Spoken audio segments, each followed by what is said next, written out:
സ്വർണവള. ഈ സുന്ദരമായ വള അഭിമാനത്തിന്റെ പുഞ്ചിരിയാണ്. ഒരു നീണ്ട കുതിപ്പാണ്.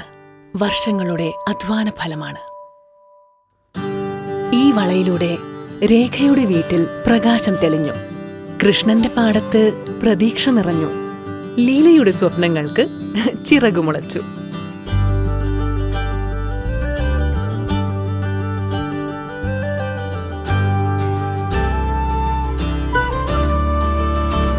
അതുകൊണ്ട് ഈ വളയിൽ മകളുടെ സന്തോഷം മാത്രമല്ല, സമ്പന്ന ലോകത്തിന്റെ അനുഗ്രഹത്തിളക്കവും ഉണ്ട്. തനിഷ്കിൽ നിന്ന് വാങ്ങുമ്പോൾ നിങ്ങളൊരു സമ്പന്ന ലോകം സൃഷ്ടിക്കാൻ സഹായിക്കുന്നു. അതേ ലോകത്തിന്റെ അനുഗ്രഹ നിർമ്മിതിയാണ് ഈ അനുഗ്രഹീത സ്വർണം.